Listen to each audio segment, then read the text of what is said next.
Bismillahirrahmanirrahim. Alhamdulillahirabbil alamin.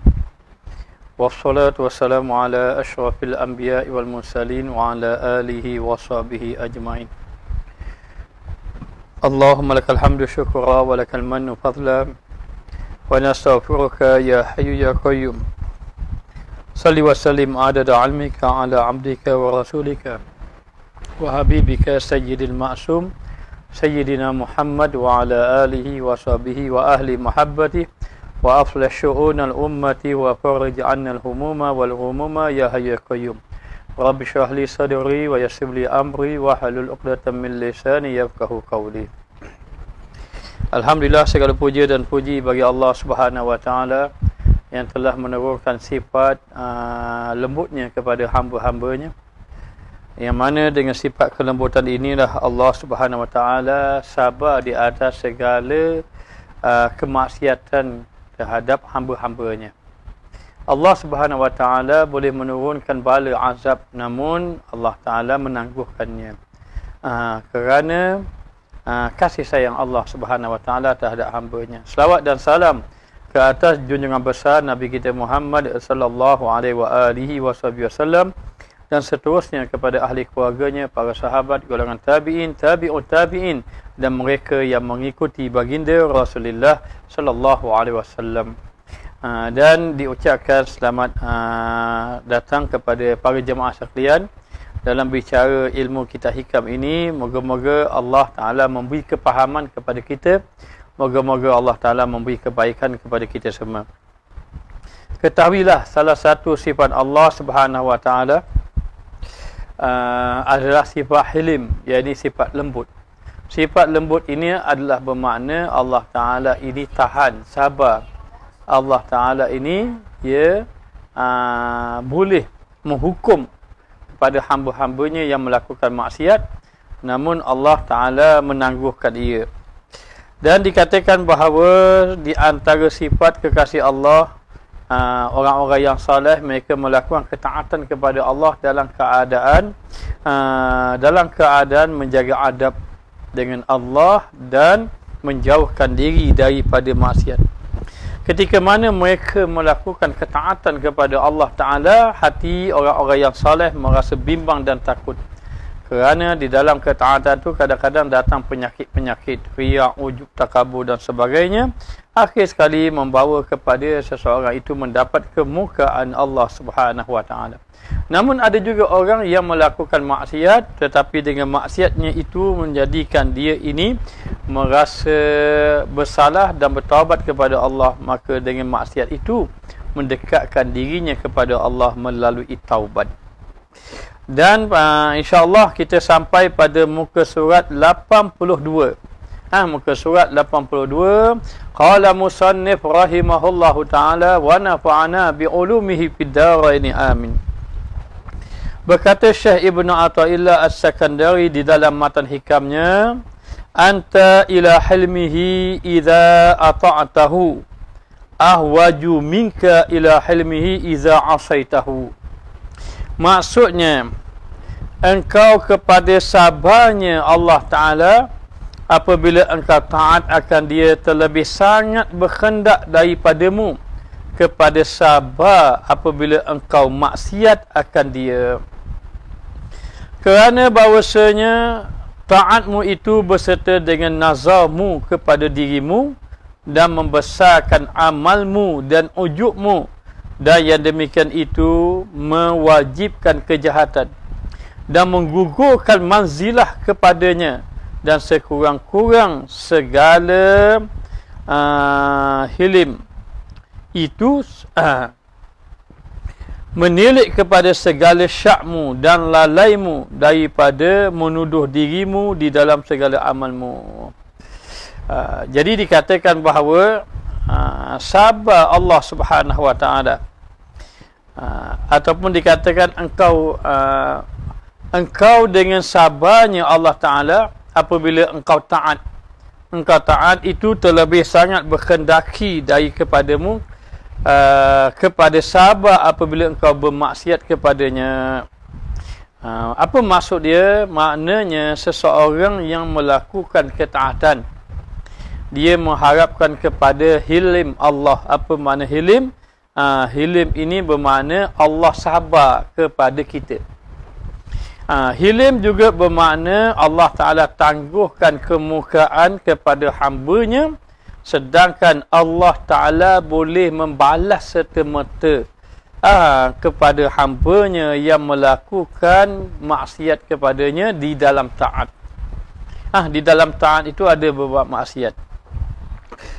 Maka dikatakan bahawa apabila sahaja seseorang tadi melakukan ketaatan kepada Allah Subhanahu wa taala, maka ketaatan yang dilakukan itu tidak dapat lepas di dalam hatinya tadi. Dalam hatinya tadi sama ada dia ini telah memandang kepada diri dia. Dia merasa dia sudah amal banyak, dia merasa dirinya sudah soleh. Apabila dia sembahyang, dia rasa dirinya sudah soleh. Apabila dia ini membaca Quran, dia rasa dia sudah menjadi orang yang sudah dekat dengan Allah, lantaran kerana banyak dia membaca Al-Quran. Maka ini dia telah memandang kepada dirinya. Macam mana tanda orang itu memandang diri kepada dalam amal dia tadi, yakni datang sifat ujub, merasa bangga dengan amal. Orang yang merasa bangga dengan amal itu dikira orang yang melihat kepada dirinya dan membesarkan amalmu, ataupun kamu ini merasa sombong kerana merasa sudah banyak amal. Kerana sudah banyak amal, maka dia pun merasa sombong dengan amal yang dia lakukan. Apa bukti dia merasa sombong dengan amal yang dia lakukan? Yakni dia memandang hina kepada ahli-ahli maksiat. Jadi dalam keadaan macam itu dikatakan bahawa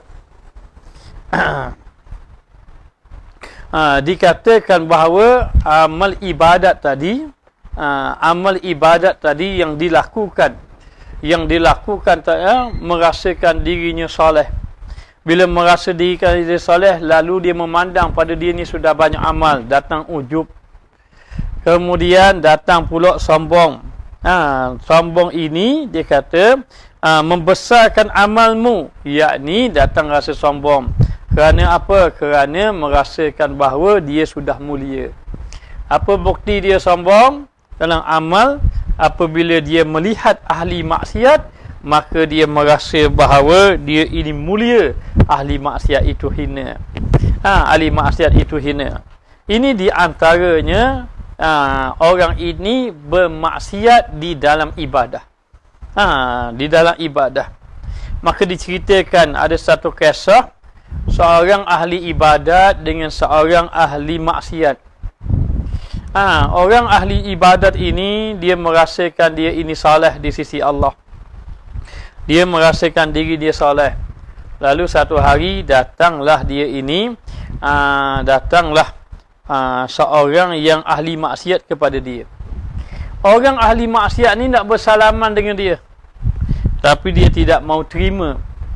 Dia kata, jauhkan kamu daripada diri aku. Tujuan orang ahli maksiat ni nak bersalaman dengan ahli ibadat, tujuan dia nak ambil berkat supaya dapat keberkatan ataupun nak tumpang rahmat yang ada pada orang soleh tadi. Tapi orang soleh kata, kamu nak bersalaman dengan aku, jauh kamu ini ahli maksiat, katanya. Lalulah Nabi yang ada di zaman itu, umat Nabi yang terdahulu. Lalu Nabi tersebut mengatakan bahawa Allah Subhanahu wa taala menghapuskan segala amal ibadat orang soleh tadi, dan Allah Taala menghapuskan segala dosa ahli maksiat. Dan ahli ibadat yang merasa sombong tadi, Allah Taala hapuskan pahala dia. Dan ahli maksiat yang merasa dirinya hina, dirinya tidak ada apa-apa, maka Allah Ta'ala menghapuskan segala dosa-dosanya. Jadi ingat, kita memerlukan kelembutan Allah. Apa makna kelembutan Allah? Maknanya Allah sabar di atas maksiat kita. Maksiat kita, dan Allah menangguhkan kemukaannya, sedangkan Allah Ta'ala boleh membalasnya serta-merta. Jadi dikatakan bahawa mana lebih banyak, mana lebih diperlukan, ahli maksiat ke ahli ibadat? Ahli ibadat sangat memerlukan kelembutan Allah. Kerana apa? Kerana ahli ibadat lebih cepat mendapat kemukaan Allah dibandingkan dengan ahli maksiat. Kerana apa? Kerana ahli ibadat dia melakukan ibadat dia dalam keadaan dia ini melakukan maksiat. Contoh kita macam mana? Contoh kita ambil contoh begini. Contoh begini. Satu orang yang terang-terang jahat. Terang-terang buat jahat dengan kita. Mari-mari tiba-tiba curi barang kita. Kita pun dapat tangkap dia. Maknanya kita pasti marah kepada dia. Sebab apa? Sebab dia buat jahat pada kita. Dia mari-mari dia curi barang kita. Tapi ada yang seorang lagi ini, dia baik dengan kita. Baik. Dia pun tunjuk baik. Dalam tunjuk baik, dia buat jahat kita. Maka dikatakan bahawa orang yang baik-baik, yang dengan kita dia buat baik, tapi akhirnya dia buat jahat, dia curi barang kita, lebih kita marah daripada orang yang terang jelas-jelas jahat dengan kita. Itu gambaran dia. Maka di antara contohnya dia kata, dan ujubmu, ataupun dengan sebab kamu bangga amal kamu. Kamu bangga amal kamu, yang demikian itu mewajibkan kejahatan, dan perbuatan kamu yang bangga dalam melakukan ibadat dikira kamu telah melakukan kejahatan. Baik, sebagai contoh, sebagai contoh orang yang sembahyang. Bila dia sembahyang, di dalam hatinya ada riak. Aku ni sembahyang, nanti orang tengok aku ni, jadi aku kena sembahyang molek-molek. Maka dalam sembahyang ada riak dia. Walaupun pada permulaannya ikhlas. Bila permulaan ikhlas, di tengah-tengah datang ibadatnya riak. Macam mana ikhlas? Contohnya dia sembahyang sunat di rumah seorang diri, ikhlas, tak ada orang tahu pun.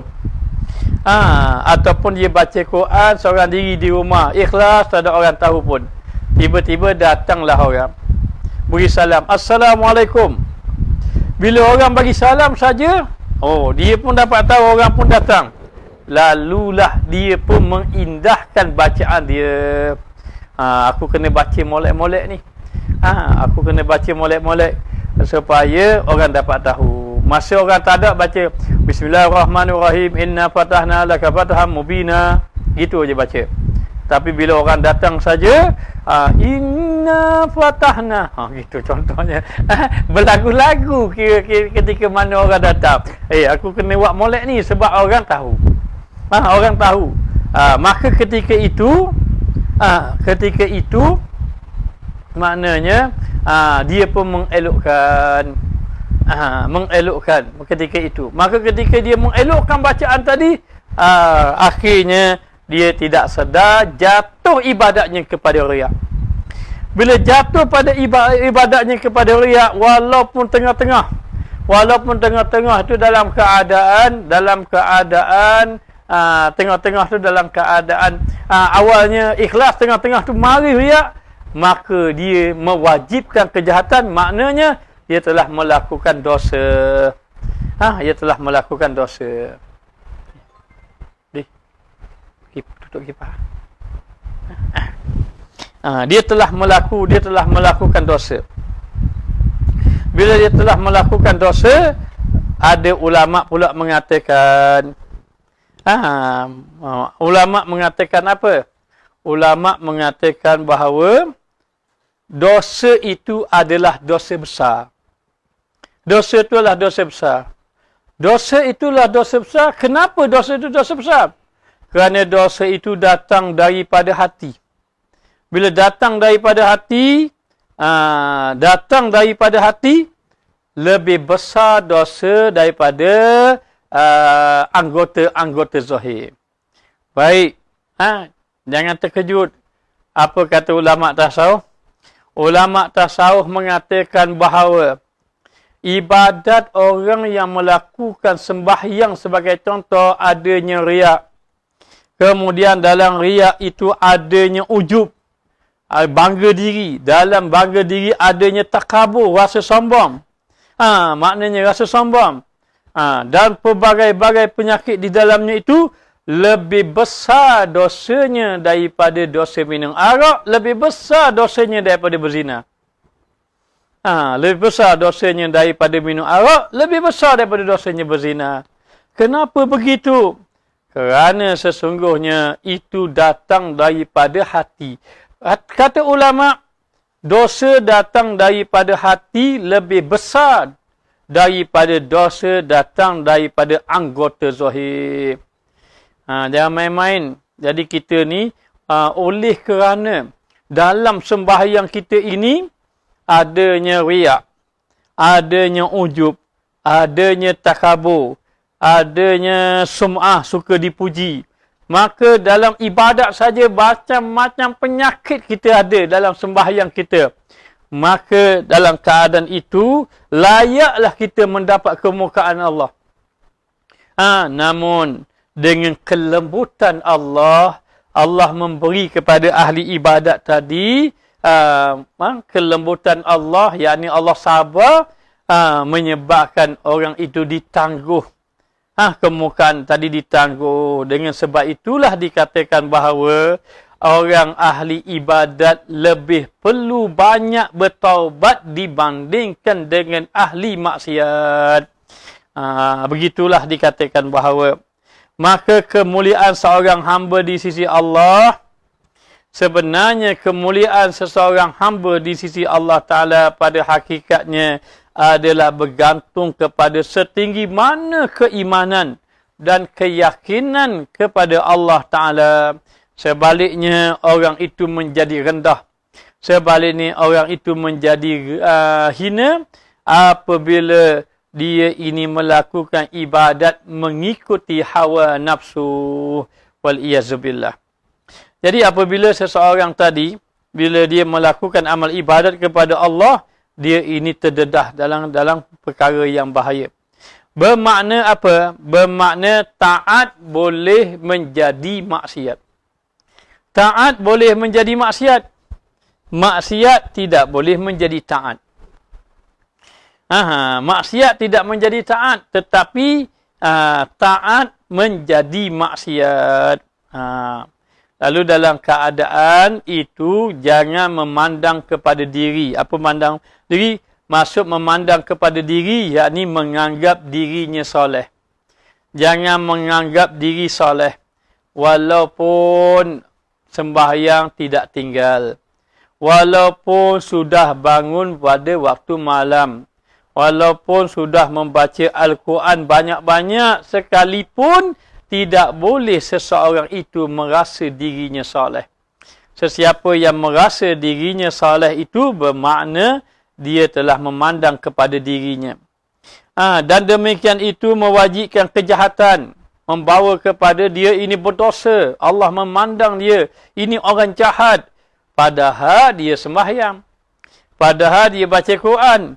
Padahal dia menyangka dia dah ahli ibadat. Tapi di sisi Allah, ini hamba-Ku yang melakukan kejahatan. Kerana di dalam sembahyang ada riya, ada ujub, ada takabur, mengikut nafsu dan seumpamanya. Dan menggugurkan manzilah kepadanya. Menggugurkan, menjatuhkan pandangan pandangan Allah Ta'ala terhadapnya. Tak jadi dia orang soleh. Kenapa? Kerana di dalam ibadatnya terkandung pelbagai-bagai penyakit. Dan sekurang-kurang halmu, bukan halimu, sekurang-kurang halmu itu menilik kepada segala syakmu. Maka tengok banyaknya kita dalam ragu-ragu kita dan tengok dalam lalai kita. Sekurang-kurang kita tengok, banyaknya diri kita ini ragu. Tengok banyaknya diri kita lalai kepada Allah Ta'ala. Lalai daripada menuduh dirimu di dalam segala amalmu. Dengan melihat tuduh diri kita, aku ni banyak lalai, banyak hina. Dan banyak bersalah dengan Allah. Contoh kita bersalah dengan Allah Ta'ala, apa dia? Ketika mana kita membaca doa iftitah. Kita kata benda, ketika mana kita membaca doa iftitah, wajjahtu wajhiya lillazi fataras samawati wal ardh. Aku menghadapkan wajahku, yakni hatiku, kepada Allah yang menjadikan langit dan bumi. Maka ketika mana dia berkata wajjahtu wajhiya lillazi fataras samawati wal ardh, aku menghadapkan wajahku, yakni hatiku, jiwa ragaku kepada Allah Ta'ala yang menjadikan langit dan bumi. Dalam waktu yang sama, dia lalai hati ingat kepada orang lain. Dia ingat kepada pekerjaan lain. Dia ingat kepada tempat yang lain. Maka jelaslah orang itu bermaksiat dengan Allah. Bermaksiat dengan Allah Ta'ala. Maka begitulah marah Allah Ta'ala. Kerana apa? Kerana ketika mana dia berkata begitu, dia berkata demikian, ketika itu hatinya lalai kepada Allah Ta'ala. Dan selepas dia semayang, dia rasa dia sudah taat. Sedangkan dia sedar ketika mana dia semayang, hatinya lalai kepada Allah Subhanahu Wa Ta'ala. Maka orang-orang ahli taat itu tidak sedar bahawa dia sedang bermaksiat. Sepanjang ibadat itu, sepanjang bermaksiat. Ingat, maksiat di dalam ibadat lebih dimukai oleh Allah Ta'ala. Di dalam maksiat, orang itu benar-benar melakukan maksiat tanpa ibadat. Maka ramailah orang tertipu daya di dalam ibadah kepada Allah Subhanahu Wa Ta'ala. Inilah penyakit hati. Penyakit hati lebih besar dosa daripada penyakit zahir. Penyakit hati ni batin. Dosa yang datang daripada batin lebih besar daripada dosa yang datang daripada zahir. Sebab itu ulama mengatakan dosa kita ini lalai dalam ibadat. Orang-orang yang beribadat itu besar dosanya lebih daripada zina dan minum arak. Orang yang riya, ujub, takabur lebih daripada zina dan minum arak. Begitulah. Maka sangat-sangat diperlukan kelembutan Allah. Sangat-sangat diperlukan kelembutan Allah. Dia panggil Halim. Halim ini Allah sabar. Allah tak terima lagi. Allah tak turun lagi bala. Jadi macam mana kita boleh menyangka kita saleh? Kita tak boleh menyangka kita saleh. Kita tak boleh melihat pada diri kita sudah baik. Maka kata ulama, ahli ibadat itu lebih perlu beristighfar banyak-banyak dibandingkan dengan ahli maksiat. Boleh jadi sepanjang beribadat itu bermaksiat. Sepanjang beribadat itu bermaksiat, tanpa disedari, maka benar-benar mengharap Allah Ta'ala yang maha lembut itu, maknanya menunjukkan sifat kelembutan kepada hamba-hamba Allah yang melakukan ketaatan. Sebab itulah Nabi SAW mengajar kita. Adakah baginda itu orang yang bermaksiat? Tidak. Adakah baginda itu orang yang memerlukan taubat? Tidak. Rasulullah tidak berdosa. Kerana apa? Kerana ghufira lahu ma taqaddama min zambih wa ma ta'akhkhar. Rasulullah SAW diampunkan dosanya yang terdahulu dan juga yang terkemudian. Jadi yang dahulu Allah Ta'ala ampun, yang akan datang pun Allah Ta'ala ampun. Maka baginda tidak ada dosa. Namun walaupun tidak ada dosa, baginda SAW selepas daripada sembahyang, Rasulullah telah menunjuk contoh kepada kita. Baginda beristighfar, astaghfirullahalazim. Rasulullah beristighfar. Sedangkan kalau kita fikirlah, nak istighfar apa? Bukannya kita ini bermaksiat mencuri. Kalau kita faham, oh, saya bukan berzina sampai saya nak beristighfar, saya semayang. Kenapa lepas semayang disuruh beristighfar? Kerana sesungguhnya ramai tidak sedar ketika mana kita beribadat, kita bermaksiat. Maka Rasulullah SAW beristighfarnya adalah mengajar kepada umat kamu perlu beristighfar walaupun kamu dalam keadaan sembahyang. Macam mana kita pula nak dapat kelembutan Allah walaupun kita bukan ahli ibadat? Orang yang inginkan kelembutan Allah mesti tidak lepas daripada dia kembali kepada Allah. Tak kira ahli taat, tak kira ahli maksiat, mesti kembali kepada Allah.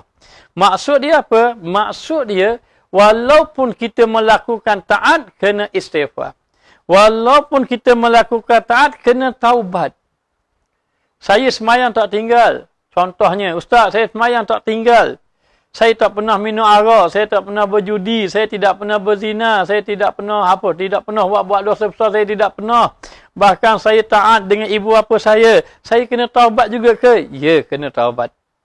Kena taubat juga. Kenapa kena taubat? Boleh jadi, ya, zahir kamu tidak buat dosa besar. Tetapi ada satu lagi dosa besar. Dosa besar yang melibatkan hati. Ingat, ulama kata apa? Riak itu adalah syirik khafi. Termasuk di dalam dosa besar. Ujub itu termasuk di dalam dosa besar. Maka, begitulah kita. Setiap hari buat maksiat, setiap hari buat maksiat, setiap hari buat maksiat. Bila setiap hari buat maksiat, kita duk tengok lagi. Orang ini, bila nak bertaubat? Kita tengok orang. Moga-moga Allah Ta'ala kurniakan dia taubat lah, katanya. Sedangkan kita buat taat ni tak perlu taubat ke? Perlu bertaubat kepada Allah Subhanahu Wa Ta'ala. Sebab itu dikatakan bahawa kelembutan Allah Ta'ala itu hendaklah kita ini berpegang dengan kelembutan Allah, dengan mencari kelembutan Allah. Macam mana cara dia? Sama ada buat taat, kena istighfar. Sama ada buat taat, kena taubat. Itu untuk mendapat kelembutan Allah. Maknanya. Baik. Lalu dikatakan bahawa menilik kepada segala syakmu dan lalaimu, tengok pada kamu lalai dan menuduh dirimu dalam segala amalmu, maka kamu tengok pada diri kamu, ya Allah, kena maknanya banyaknya lalai aku padamu. Soalan lagi, ketika salat kalau tidak khusyuk, artinya kategori bermaksiat dalam ibadat, ya Ustaz? Ya, mengikut ahli sufi. Tetapi untuk mendapatkan kelembutan, sebab itu Nabi ajar. Nabi ajar kalau kita lepas sembahyang kita istighfar. Kenapa lepas sembahyang kita istighfar? Sebab sembahyang kita itu tidak khusyuk. Sembahyang kita tidak khusyuk, sembahyang kita tidak sempurna dan juga banyak lalai kepada Allah Ta'ala. Jadi dengan sebab istighfar, taubat, minta dengan Allah Ta'ala ini, moga-moga Allah Ta'ala ini mengampunkan akan dosa-dosa orang yang melakukan ketaatan. Apa maksud dia? Maksud dia begini. Ketika mana kamu melakukan taat, jangan bersihkan diri kamu, jangan sucikan diri kamu. Jangan sucikan, aku sudah soleh, aku sudah baik. Dan jangan memandang pada amal, ibadat aku banyak. Kerana sesungguhnya, itu membawa kepada bermaksiat. Walaupun kamu sudah melakukan taat. Dikira bermaksiat kepada Allah Subhanahu Wa Ta'ala. Maka dalam keadaan macam itu, lebih lagi sebenarnya, ramai orang salah faham. Ulama-ulama sufi mengajar, kalau mu tengok orang ahli maksiat, orang ahli maksiat tu apa yang kamu rasa? Kita pun rasa dia ini minum arak, dia kena bertaubat. Dia yang minum arak itu perlu bertaubat, kita ini juga perlu bertaubat. Manakah yang lebih diperlukan? Ahli taat lebih perlu lagi mencari rahmat Allah. Ahli taat lebih lagi perlu mencari kelembutan Allah dibandingkan dengan ahli maksiat. Ahli maksiat. Kerana apa? Kerana ahli taat itu kadang-kadang dia tidak sedar. Dia melakukan maksiat di dalam taat. Dia tidak sedar. Tetapi ahli maksiat memang dia tahu dia ahli maksiat. Dia tak akan rasa dia ahli taat. Cuba tanya. Cuba tanya orang yang sentiasa minum arak. Contoh dia lah. Sentiasa. Adakah kamu merasa diri kamu soleh? Dia nak ngaku diri soleh pun dia malu. Kenapa? Sebab dia minum arak sama. Orang yang minum arak, kalau kita tanya dia, kamu ni soleh, dia kata, mu ni pesenda kat aku. Maknanya, aku jumpa mu, dia kata, aku tengok mu ni orang soleh, Allah Ta'ala kasih padamu. Dia akan kata apa? Dia kata, kamu ni pesenda kat aku. Ada kemunasabah mu kata aku soleh. Aku ni minum arak sama, kata dia. Aku ni, mana mungkin aku ni orang soleh? Aku ni orang soleh, aku minum arak. Tengok, orang ahli maksiat, dia sedar dirinya hina. Maknanya, orang ahli maksiat, dia sedar dirinya hina, dia pakai pakaian kehambaan. Dia pakai pakaian kehambaan. Tetapi, orang ahli maksiat, dia sembahyang banyak, dia baca Quran banyak. Orang pun kata, soleh dah, orang ni betul lah. Alhamdulillah jumpa orang soleh. Dia pun dapat dengar, dapat tahu orang kata dia soleh. Dia rasa, ya aku soleh. Dia pun rasa, ya aku soleh. Bila dia rasa, ya dia soleh, dia rasa dia mulia, dia telah memakai pakaian ketuhanan. Maka marah Allah Subhanahu Wa Taala. Kerana apa? Kerana orang itu, dia ini duduk di dalam kemukaan Allah, dia dalam maksiat kerana memakai pakaian ketuhanan itu maksiat. Begitulah keadaannya. Maka bersyukur kita, pengarang kita sedarkan kita selama ini boleh jadi orang minum arak lebih mulia pada kita. Boleh jadi. Sebab apa? Mereka minum arak pun dia sedar dia bermaksiat. Kita selama ni rasa kita soleh sama. Maka begitulah bahayanya kedudukan orang yang melakukan ketaatan. Dan maksiatmu itu besar. Maksiatmu itu berserta dengan iftiqar. Orang yang buat maksiat itu, dia berserta dengan iftiqar. Apa makna beriftiqar? Merasa berhajat kepada Allah. Merasa berhajat kepada Allah. Dan juga ittirar. Apa makna ittirar ni? Makna ittirar ni maknanya sangat-sangat terdesak dia. Inginkan Allah Subhanahu Wa Taala. Ingin sangat dia kepada Allah Ta'ala. Ini orang-orang yang melakukan maksiat. Dia rasa dia tak ada apa-apa. Sebab itu mana yang cepat berbangga? Orang bermaksiat ke orang yang buat taat? Orang bermaksiat, dia nak bangga apa? Dia bukannya sembahyang malam. Dia bukannya berzikir. Dia bukan baca Quran. Dia nak bangga apa? Tetapi orang ahli taat, dia cepat berbangga. Boleh jadi dia berbangga dengan sembahyangnya, dengan zikirnya dan seumpamanya. Saya ini zikir 1 hari 10,000 tak tinggal. Maknanya, maka dia pun rasa dirinya sudah soleh. Itulah bahayanya keadaan tadi. Baik, kemudian dikatakan lagi. Maksiat kamu ini berserta dengan iftiqar, merasa berhajat.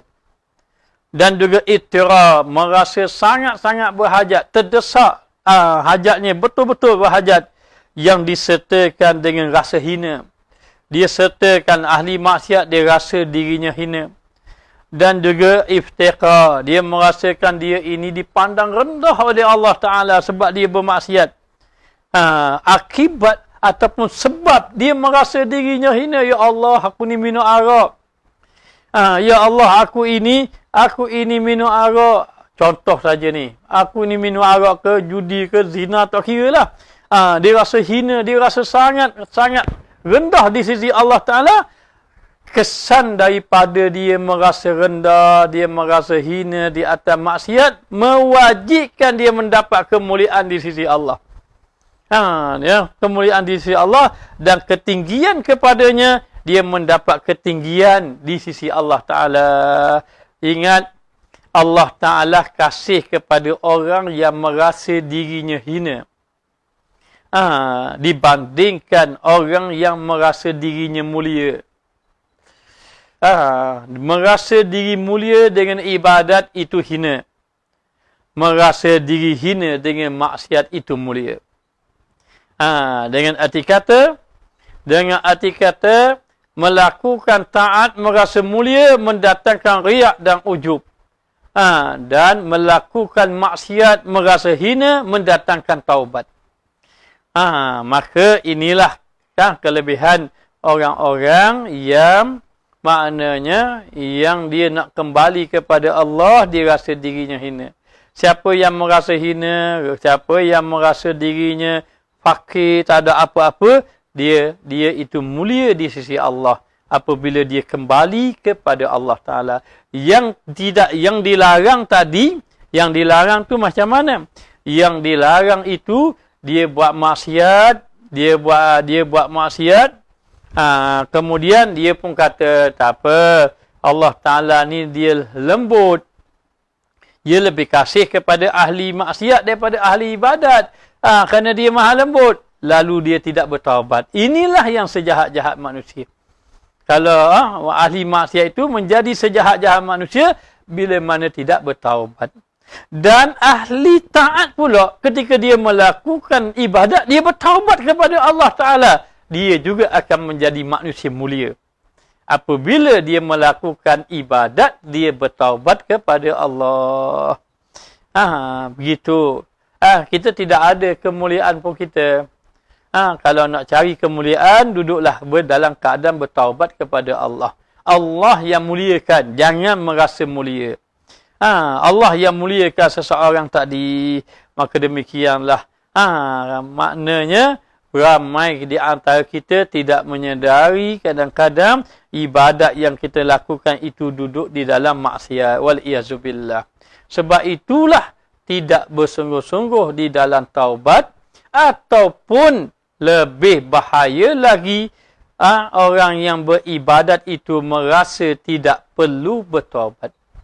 Sesiapa yang merasakan bahawa dia tidak perlu bertaubat, dia bermakna orang yang benar-benar menjauhkan diri dengan Allah walaupun dia melakukan taat. Jadi apabila seseorang dia mengerjakan maksiat dengan melanggar perintah Allah, mengerjakan larangan Allah Ta'ala, maka ada kalanya yang demikian itu disebabkan apa? Disebabkan iman dia yang nipis, ataupun disebabkan dengan kejahilan ilmu dia. Boleh jadi dia baru masuk Islam, ataupun dengan sebab dia bergaul menyebabkan dia jauh dengan Allah Taala. Maka seseorang yang mengerjakan maksiat, mungkin dengan kesilapan dia melakukan maksiat, maka dia menyedari bahawa ini maksiat. Dan maksiat ni satu perkara yang dibenci oleh Allah Taala. Maka bila begitu, dia pun tahu dia tidak ada mulia. Sebab apa? Allah Ta'ala menyuruh dia melakukan ibadat, bukan maksiat. Maksiat tidak membawa kemuliaan. Maka dalam keadaan macam itu, dia pun mulalah mencari Allah Ta'ala.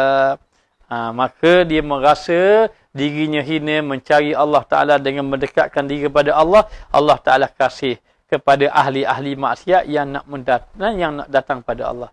Tapi kalau dibandingkan dengan ahli ta'at ni payah nak datang dengan Allah. Kerana apa? Nak merasa hina tu payah. Kerana sudah merasakan bahawa dia sudah melakukan taat. Bila dia sudah melakukan taat, akhir sekali dia merasakan dirinya sudah baik. Bila dia rasa dirinya baik, maka dia duduklah dalam taat tanpa taubat. Dia duduklah dalam taat tanpa dia ini bersungguh-sungguh nak menyucikan dirinya kepada Allah.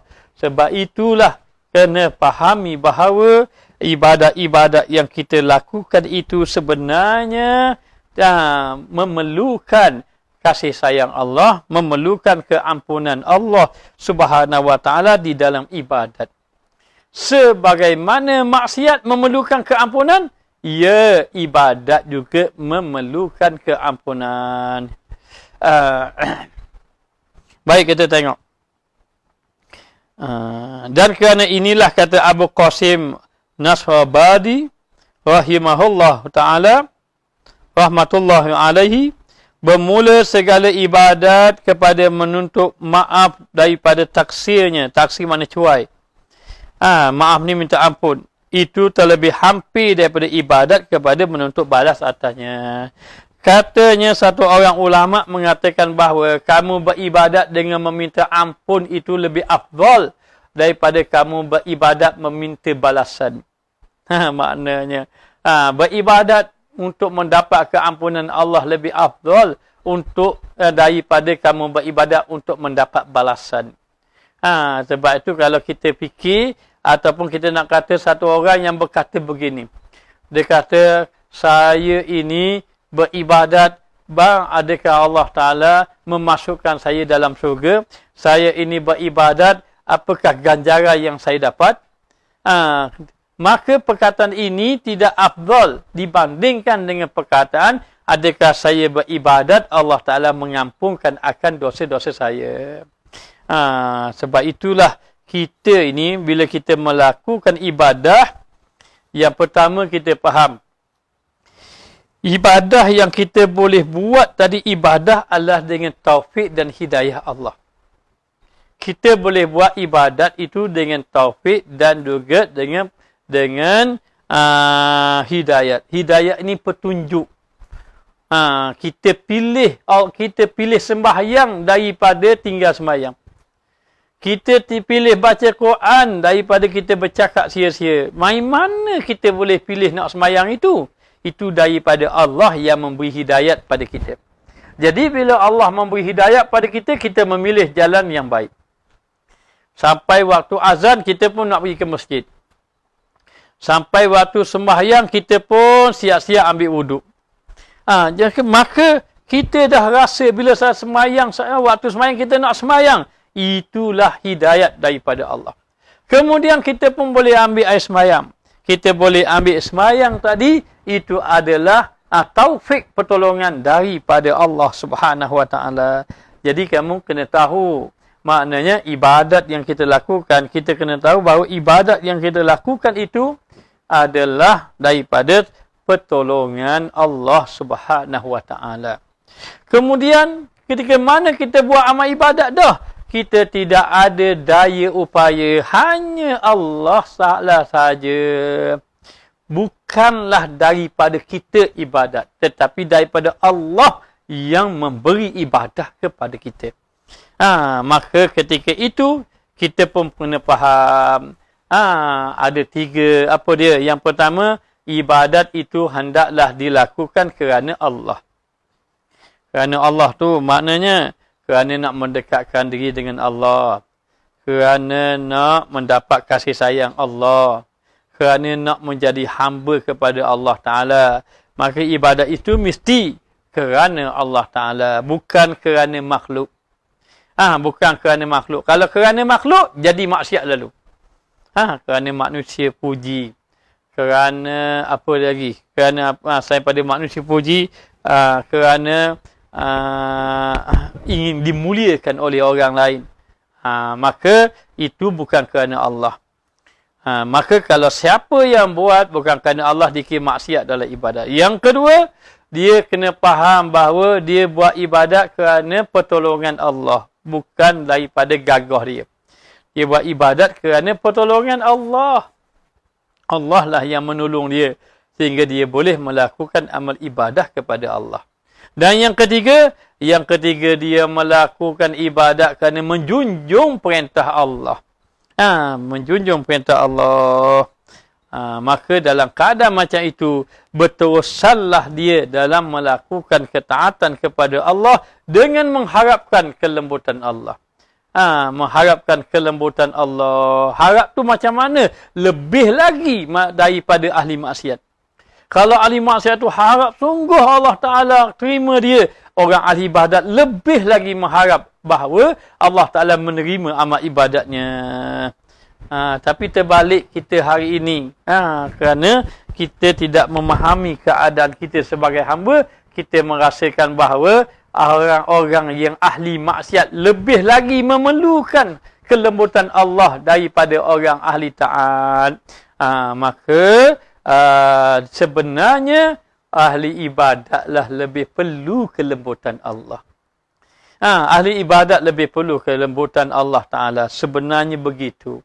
Jadi cukuplah, jangan pandang kita mulia dan jangan cepat pandang hina pada orang. Ingat, orang itu tu dulu dia minum arak contohnya. Orang itu dulu dia minum arak. Lalu kita kata Allah. Maknanya bahaya dia kata orang ni minum arak. Bila nak taubat lah kata. Maka ketika mana kita memandang hina kepada dia, maka di situlah perbuatan kita lebih besar dosanya daripada perbuatan dia yang minum arak. Perbuatan kita merasa kita mulia pada dia itu lebih besar daripada perbuatan dia minum arak tadi. Itulah bahayanya orang-orang ahli ibadat, dia tidak sedar betapa bahayanya walaupun dia ahli ibadat. Itulah sebabnya orang-orang soleh menangis. Orang-orang soleh tu menangis. Ali Zainal Abidin 1000 rakaat sembahyang menangis lagi takut pada Allah Ta'ala. Sayyidina Ali karamallahu wajhah menangis lagi, pucat muka dengan azan. Dengan azan dah pucat muka. Al-Imam Hasan Basri, ahli ibadat, menangis lagi dalam ibadat kepada Allah Ta'ala. Umar bin Abdul Aziz, Khalifah Sayyidina Umar bin Abdul Aziz, sudah ahli ibadat, menangis lagi dalam keadaan ahli ibadat. Kalaulah ahli ibadat itu menangis, kalaulah ahli ibadat itu menangis, macam manalah kita yang banyak maksiat ini. Sebab tu dikatakan Al-Imam Hasan Basri, Ali Zainal Abidin, Umar bin Abdul Aziz, dia menangis bagaikan esok dimasukkan neraka. Bagaikan menjadi ahli neraka. Menangis dia kepada Allah Ta'ala. Kenapa menangis? Sudahkah dia semayang 1000 rakaat sehari? Ya, kerana takut kepada Allah Subhanahu Wa Ta'ala. Begitu keadaannya, maknanya. Maka di sini kita kena memahami, kita lebih-lebih lagi lah perlu bertaubat. Bukan kata ahli maksiat dia perlu bertaubat, kita lebih-lebih lagi perlu bertaubat. Maka ibadatlah kamu dalam keadaan memohon keampunan. Nabi SAW orang yang paling mengenal Allah Ta'ala. Maka baginda mengajar kita. Apa dia? Baginda tidak pernah buat dosa, tetapi satu hari 70 kali taubat kepada Allah. 70 kali bertaubat kepada Allah Ta'ala. Tidak pernah buat dosa, tetapi beristighfar, sentiasa beristighfar kepada umatnya. Selepas pada semayang, Nabi mengajar kepada kita. Apa dia? Yakni istighfar selepas daripada sembahyang. Bahkan istighfar pada sembahyang, tahu tak? Sembahyang ini adalah kepala segala ibadat. Ibadat yang paling besar adalah sembahyang lah. Ibadat yang paling besar adalah sembahyang lah. Mana kepala segala ketaatan. Segala ketaatan, ibadat adalah kepala segala ketaatan, pun istighfar. Pun beristighfar juga Rasulullah ajar kita. Maka demikianlah. Kerana apa? Kerana duduk di dalam maksiat, di dalam ketika taat. Maka dalam keadaan macam itu, orang-orang soleh pun faham begitu keadaannya. Maka mereka lebih lagi bersungguh-sungguh meminta keampunan daripada Allah Subhanahu Wa Ta'ala. Dan apabila telah engkau sungguh-sungguh nazar engkau, bila kamu betul-betul melihat kedudukan kamu, tengok ya Allah, tengok pada kedudukan kamu, maka ketahui bahawasanya engkau dalam taat atas khatir. Khatir ni bahaya. Setelah kamu menyedari itu, maka kamu pun sedar ibadat kamu di dalam khatir. Khatir ini bahaya. Manakala engkau nazar kepadanya, engkau memandang kepada ibadat kamu. Apabila kamu nazar ni memandang kepadanya, kepada ibadat.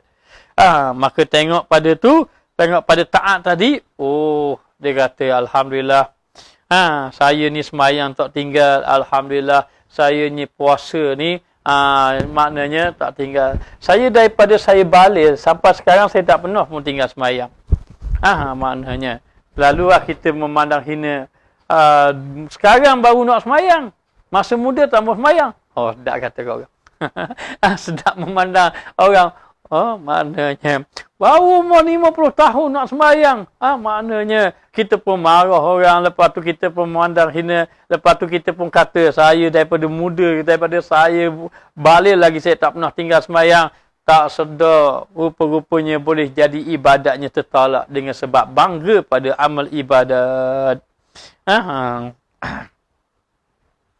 Kata ada jemaah kita, ada isterinya sakit, kita doakan agar isterinya disembuhkan oleh Allah Subhanahu Wa Taala. Baik, kita tengok.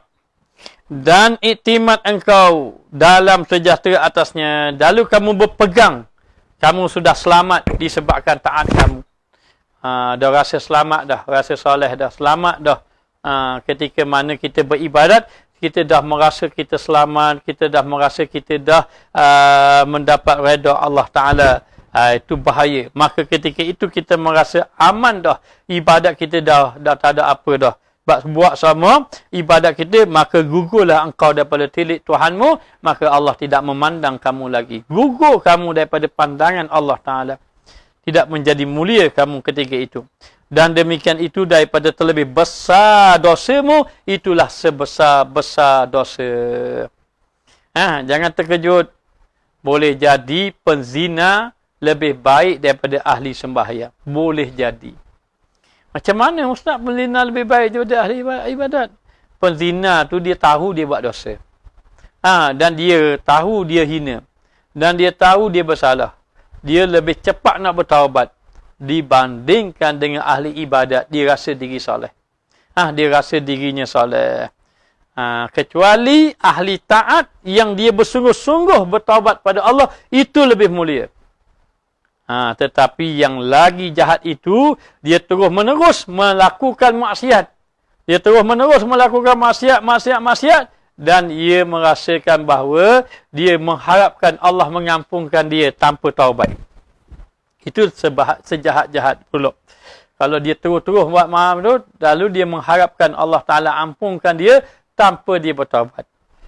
Tetapi kalau ahli taat, dia dalam taat, dia buat taat, tetapi dia bersungguh-sungguh bertaubat dalam taat. Itu menjadi semulia-mulia manusia. Ingat, ahli maksiat, dia boleh jadi sehina-hina manusia bila dia tidak bertaubat. Tetapi ahli maksiat boleh menjadi mulia bila dia bertaubat. Ahli taat, dia menjadi hina apabila dia merasa cukup dengan taat dan merasa tak perlu taubat. Tetapi apabila ahli taat itu bertaubat sungguh-sungguh pada Allah, dia akan menjadi mulia di sisi Allah Subhanahu Wa Taala. Baik.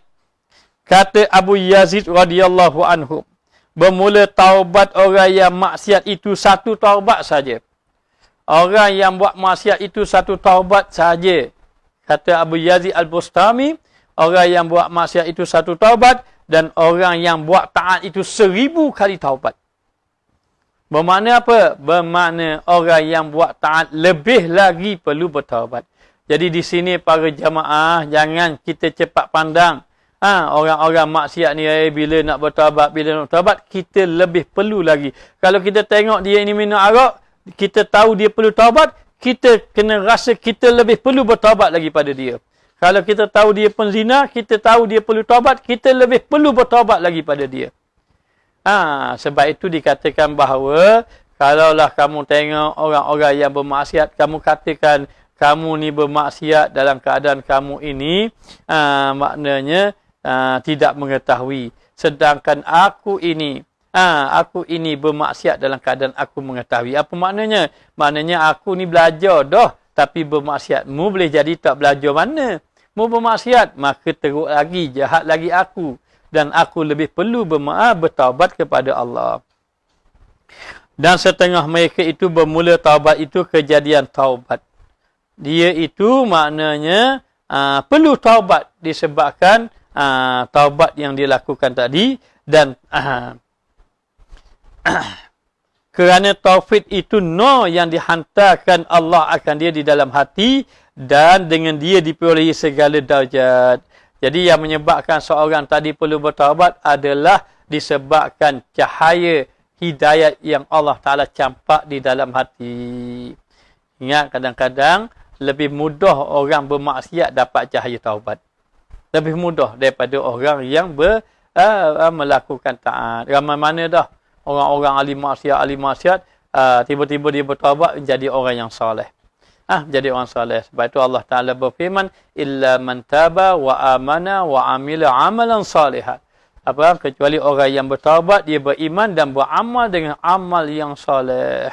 Dia bertaubat, kemudian dia benar-benar beriman dan dia beramal dengan amal yang soleh.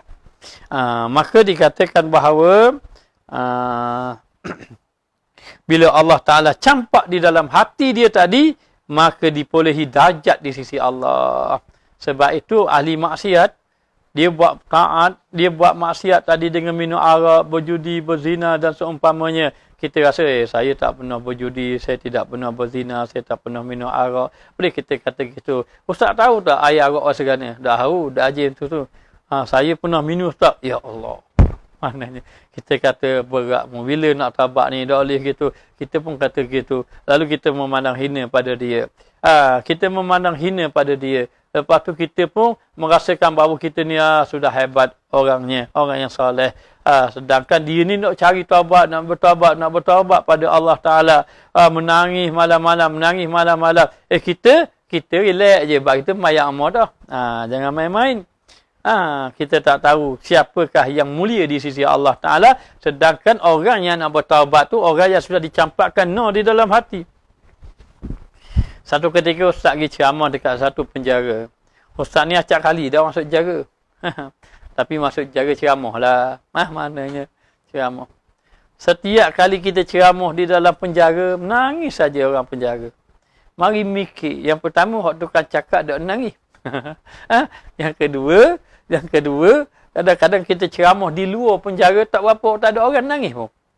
Ada satu orang tu ikut kita, Ustaz, saya duduk dengar ceramah-ceramah kat luar dia, luar pada penjara tak nangis. Saya ikut Ustaz, orang penjara menangis. Kita pun gurau ke dia, dah kalau kita masuk penjara kali, nangisnya. Maknanya, kenapa? Kerana mereka tahu, mereka sedar, mereka ni hina, mereka ni jahil, mereka ni bersalah, mereka ni maknanya dalam keadaan sangat perlukan kepada Allah, banyak sangat dosa dia. Itu yang dia cepat menangis. Itulah dia cepat bertaubat kepada Allah Ta'ala dibandingkan dengan kita rasa kita sudah soleh beribadat pada Allah Ta'ala. Maka bila Allah Ta'ala campak saja cahaya dalam hati dia nak bertaubat, menyebabkan dia ini kedudukannya tinggi di sisi Allah Ta'ala. Maka permulaan nak dapat pertolongan Allah ni dengan apa? Dengan ilmu, belajar. Bila kita pun belajar, kemudian kita pun beramal apa yang kita tahu. Apa yang kita tahu, dan pertengahan itu menyucikan diri daripada campur segala gharat, iaitu tujuan. Jangan beribadat ada tujuan.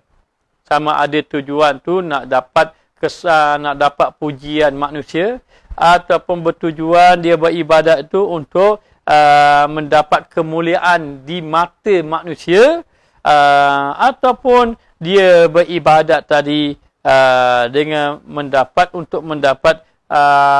sesuatu, tak kiralah daripada manusia.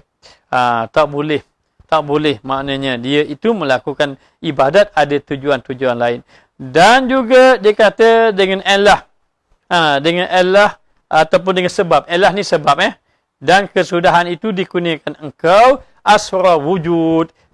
Maknanya kalau orang itu beribadat, dia ini meninggalkan, tidak ada tujuan lain, nak cari Allah saja. Dan nak mendapat keampunan Allah. Bagus kata ulama, beribadat memikirkan keampunan Allah lebih baik daripada memikirkan syurga. Walaupun ialah di antara jalan nak mendapatkan syurga itu dengan dapat rahmat dengan ibadat, tetapi beribadat dengan memikirkan keampunan itu lebih baik. Sehinggalah Allah Ta'ala kurnia rahsia-rahsia yang ada pada Allah Subhanahu Wa Ta'ala. Sehingga Allah Ta'ala bersihkan hati seseorang tadi. Sebab itu dikatakan bahawa janganlah kita ini memandang rendah kepada orang-orang yang melakukan maksiat. Ada tak maksiat jadi taat? Ada ulama kata ada maksiat jadi taat, tapi pada Nabi saja. Pada orang lain, pada Nabi tidak ada. Macam mana maksiat jadi taat? Ini pendapat ulama saja. Seperti apa? Seperti Nabi Adam yang makan buah khuldi. Makan buah khuldi. Sedangkan buah khuldi itu dilarang. Maka katanya itulah maksiat yang menjadi maksiat yang menjadi taat adalah Allah nak datangkan contoh kepada hamba-Nya kalau jatuh maksiat macam mana. Maka Nabi Adam orang yang pertama buat salah, dia makan buah khudi, maka Nabi Adam orang yang pertama bertaubat kepada Allah. Maka Nabi Adam telah tunjuk jalan. Macam mana kalau mu salah, mu nak ikut mana? Maka kata ulama, Allah sengaja menjatuhkan kepada Nabi Adam itu kesalahan supaya Allah nak ajar kalau buat salah, mu ikut Nabi Adam AS. Maka sifat manusia itu daripada contoh Nabi Adam, mesti manusia dia buat salah. Mesti ada manusia buat salah. Kemudian ikutlah Nabi Adam. Kalau buat salah, jalannya taubat. Maknanya, itulah maknanya dikatakan bahawa Allah Ta'ala menunjukkan kepada Nabi Adam AS, melalui Nabi Adam, Allah Ta'ala tunjuk kepada hamba dia. Jalan macam mana kalau kita buat salah? Jalannya kalau kita buat salah itu adalah kita bertaubat kepada Allah Subhanahu Wa Ta'ala. Kembali kepada Allah Ta'ala. Maka orang yang bertaubat, dia kena ada 4.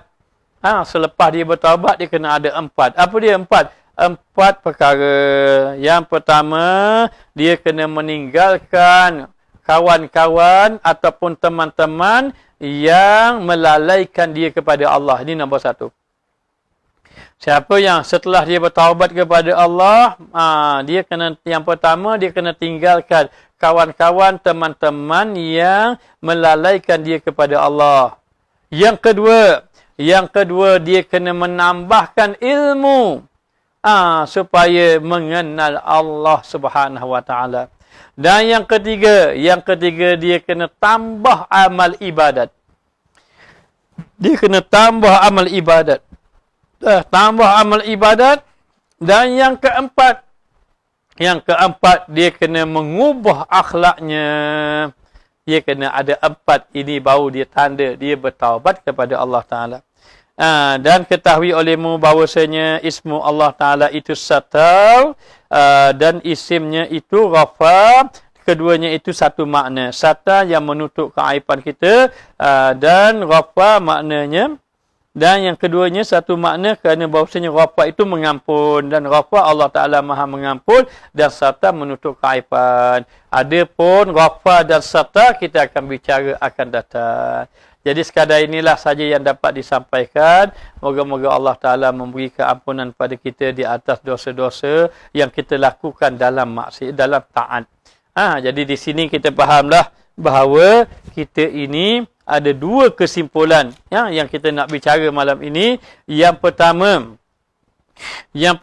bertaubatlah kita setelah melakukan taat kepada Allah.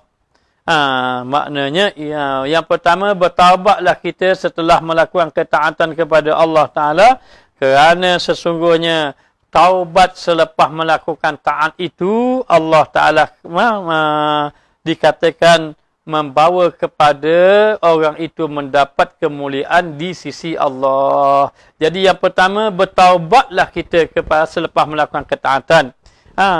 Kerana taubat selepas melakukan ketaatan mendapat kemuliaan Allah, kerana ahli ibadat lebih memerlukan taubat. Yang kedua dikatakan bahawa seseorang yang melakukan maksiat itu, kita tidak boleh memandang hina kepada dia. Tetapi ahli maksiat itu perlu bertaubat kepada Allah Subhanahu Wa Ta'ala, kerana sesungguhnya maksiat itu yang berterusan tanpa taubat itu dikira orang itu sejahat-jahat manusia. Maka moga-moga Allah Ta'ala kurniakan kita taubat. Moga-moga Allah mengampunkan akan segala dosa kita. Jadi sekadar ini saja yang dapat disampaikan. Minta maaf di atas segala kekurangan. Ustaz bukanlah orang alim, bukanlah orang soleh. Hanya menyampaikan apa yang Allah Ta'ala kurniakan. Jadi sekadar ini saja. Ustaz sudahi dengan wabillahi taufiq wal hidayah. Wassalamualaikum warahmatullahi wabarakatuh.